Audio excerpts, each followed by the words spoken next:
Bismillahirrahmanirrahim. Alhamdulillah wassalatu wassalamu ala sayyidina wa maulana Rasulillah al-mab'uts rahmatan muhdah wa ala alihi wa sahbihi wa mawalah wattaba'a hudah.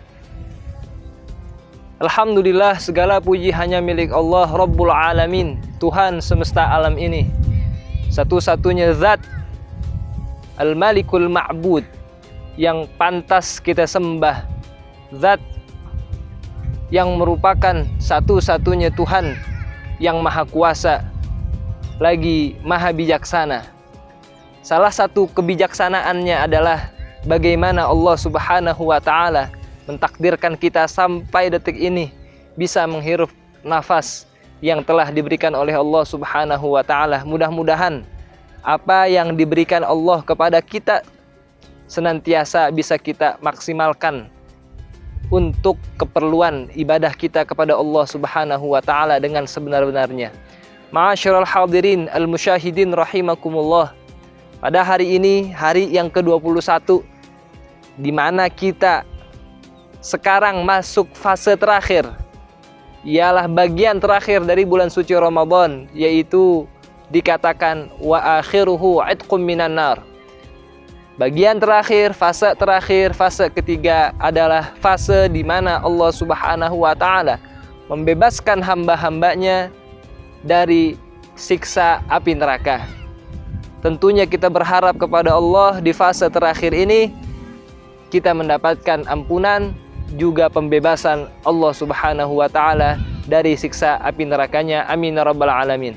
Ma'asyiral hadirin al-musyahidin rahimakumullah. Kita akan melanjutkan pembahasan dan pembacaan hadis kita yang dimana sudah sampai pada hadis ke-35 dari silsilah Al-Arba'in Al-Munziriyah, hadis yang membahas seputar Allah Subhanahu wa ta'ala memberikan ganjaran yang sangat besar kepada hamba-hambanya yang senantiasa menolong dan membantu sesama.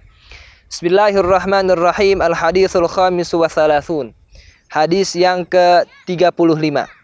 An Abi Bakrin radhiyallahu ta'ala anhu qala, dari Abu Bakar radhiyallahu ta'ala anhu qala, ia berkata, qala Rasulullah sallallahu alaihi wasallam, bersabda Rasulullah sallallahu alaihi wasallam, in kuntum tadruna rahmati, jika kalian mengetahui rahmatku yang begitu luas, yang begitu besar dan agung, farhamu khalqi, maka kasihilah ciptaan-ciptaanku. Allah Subhanahu wa ta'ala mempunyai banyak sekali rahmat yang ditebarkan untuk kita selaku hambanya.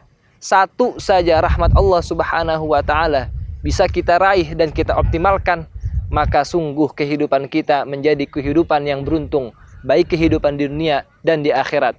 Begitu banyak penjelasan tentang agungnya sifat Rahman Allah, agungnya rahmat Allah Subhanahu wa ta'ala, maka dikatakan jikalau engkau sudah mengetahui betapa luasnya rahmatku, begitu besarnya rahmatku, Allah Subhanahu wa ta'ala memerintahkan kepada kita, farhamu khalqi, maka kasihilah, maka tebarlah kasih sayang di antara ciptaan-ciptaanku yang lain.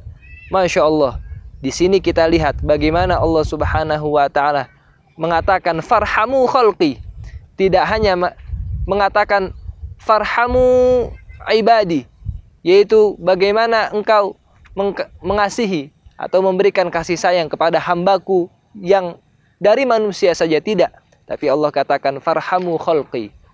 Ciptaan Allah begitu banyak, tidak hanya terbatas pada manusia saja, apalagi terbatas hanya muslim saja.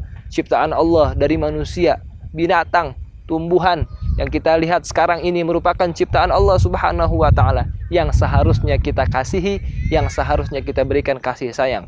Tumbuhan misalnya kita rawat, kita siram, kita jaga dan seterusnya, merupakan bentuk kasih sayang kita kepada tumbuhan. Binatang kita kasih makan, kita kasih minum, kita pelihara, merupakan bentuk dari kasih sayang kita. Begitu seterusnya. Jikalau kita sudah tahu Tuhan kita merupakan zat yang mempunyai sifat Rahman, maka kita selaku hambanya, ciptaannya, harus meniru, mempunyai sifat kasih sayang yang kita tebar kepada orang-orang atau makhluk di sekeliling kita. Yang demikian anjuran dan perintah dari Allah Subhanahu wa taala menurut riwayat hadis yang kita baca ini. Selanjutnya adalah hadis yang ke-36. Al-haditsus sadisu wassalasun. Hadis yang ke-36. An Abi Burdata an abihi, dari Abu Burdah, dari ayahnya, an jaddihi, dari kakeknya.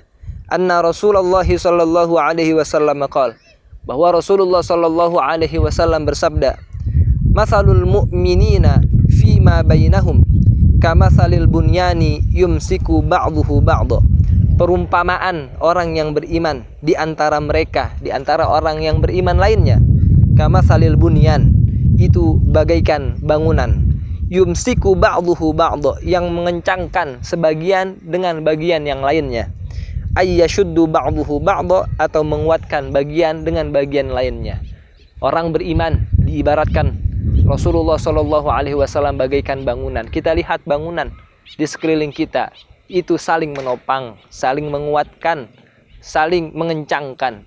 Tidak bisa atap berdiri begitu saja tanpa tiang. Tidak bisa tiang berdiri begitu saja tanpa ada bahan-bahan di dalamnya yang beraneka ragam. Tidak bisa kita lihat misalnya lantai itu bisa keras kalau di dalamnya tidak ada instrumen-instrumen yang mengeraskan atau bahan-bahan yang bisa mengeraskan lantai tersebut, dan seterusnya.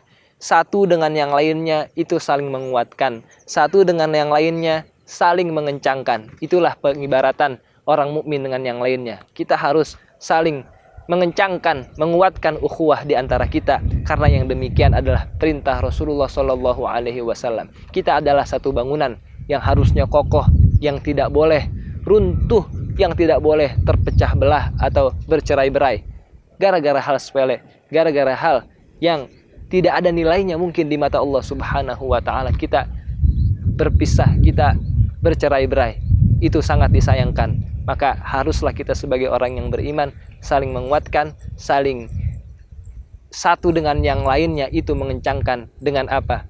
Dengan persaudaraan, dengan kasih sayang di antara kita. Karena yang demikian adalah ajaran dari agama kita, Nabi besar Muhammad Sallallahu Alaihi Wasallam. Mudah-mudahan Allah senantiasa memberikan kita taufik dan hidayahnya, sehingga kita bisa terus mengamalkan apa yang ada di dalam ajaran agama kita yang begitu agung dan luhur. Wassallallahu ala sayyidina maulana Muhammad wa ala alihi wasallam. Walhamdulillahi rabbil alamin.